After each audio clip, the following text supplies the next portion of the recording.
Hello ವೀಕ್ಷಕರೇ, welcome back to ಹರ್ಷಾಸಿತಾ channel. ನಾನು ಹರ್ಷಿತಾ. ನಾನಿವತ್ತು ನಿಮಗೆ ಆಣೆಕಲ್ಲು ಆಟ ಆಡೋದು ಹೇಗೆ ಅಂತ ಹೇಳ್ಕೊಡ್ತೀನಿ. ಈ ಆಟವನ್ನು ಬಾಲ್ಯದಲ್ಲಿ ನಾವೆಲ್ಲರೂ ಕೂಡ ಆಡಿರ್ತೀವಿ, ನಮ್ಮ ತಂದೆ ತಾಯಿಯೊಟ್ಟಿಗೆ, ಫ್ರೆಂಡ್ಸ್ ಒಟ್ಟಿಗೆ. ಬಟ್ ಈಗಿನ ಜನ್ರೇಷನ್ ಅವರು ಆಡ್ತಾ ಇರೋದು ಕಮ್ಮಿ ಆಗಿದೆ. ನಮಗೂ ಕೂಡ ಒಂದೊಂದ್ಸಲ ಅನಿಸ್ತಿರುತ್ತೆ ಆಡಬೇಕು ಅಂತ. ನಿಮಗೋಸ್ಕರ ನಾನಿವತ್ತು ಆಡಿ ತೋರಿಸ್ತಿದ್ದೀನಿ. ಒಂದು ಜಸ್ಟ್ ಸವಿ ನೆನಪು. ನೀವು ಕೂಡ ಒಮ್ಮೆ ನನ್ನ ವಿಡಿಯೋನ ನೋಡಿ ನಿಮಗೂ ಕೂಡ ಏನಾದರೂ ಆಡಬೇಕು ಅನಿಸಿದ್ರೆ ಒಂದ್ಸಲ ಆಡಿ ಅಂತ ಹೇಳ್ತೀನಿ. ಮೊದಲಿಗೆ 5 ಕಲ್ಲು, ಈ 5 ಕಲ್ಲನ್ನು ತೊಗೊಂಡು ಆಟವನ್ನು ಶುರು ಮಾಡ್ತೀನಿ.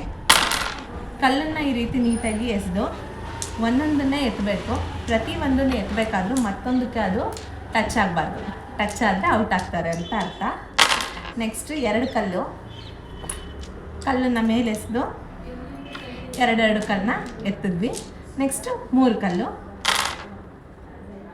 ಮೊದಲಿಗೆ 1 ಎತ್ತಿ ನಂತರ 3 ಕಲ್ಲನ್ನ ಎತ್ತಬೇಕು. ನೆಕ್ಸ್ಟು 4 ಕಲ್ಲು ಈ ರೀತಿ. ನೆಕ್ಸ್ಟು 5 ಕಲ್ಲನ್ನ ಗುಚ್ಚಿ ಆಟ ಅಂತೀವಿ, ನೋಡ್ತಾ ಇದ್ದೀರಲ್ಲ. 1 ಕಲ್ಲನ್ನ ಮೇಲ್ಗಡೆ ಎಸ್ತು ಹಿಡಿದು ನಂತರ ಅದನ್ನು ಗೋರಿ ಹಿಡಿಬೇಕು. ಇದು 5 ಕಲ್ಲು. ನೆಕ್ಸ್ಟು ಸಣಿಯೋದು. ಈ ರೀತಿ ಕಲ್ಲನ್ನ ಗುಚ್ಚಿಯಾಗಿ ಇಟ್ಕೊಂಡು ಹೀಗೆ ಮಾಡಿ ಹೀಗೆ ಕೈ ಮೇಲೆ ಕೂತಂಥ ಕಲ್ಲು ಅಷ್ಟನ್ನು ಒಂದೇ ಸಲ ಹಿಡಿಬೇಕು.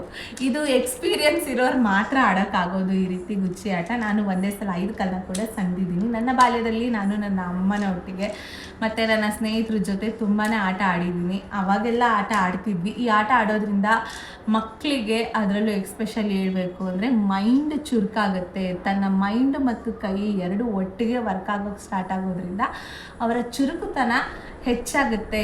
ಮೈಂಡ್ ಆ್ಯಕ್ಟಿವ್ ಜಾಸ್ತಿ ಆಗುತ್ತೆ. ಮೈಂಡ್ಗೆ ಆಕ್ಸಿಜನ್ ಜಾಸ್ತಿ ಬೀಳುತ್ತೆ ಮರ ಗಿಡಗಳ ಹತ್ರ ಆಚೆ ಕೂತು ಆಡೋದ್ರಿಂದ ಅಂತಲೇ ಹೇಳ್ಬೋದು.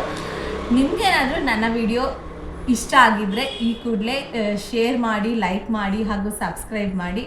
Thank you so much.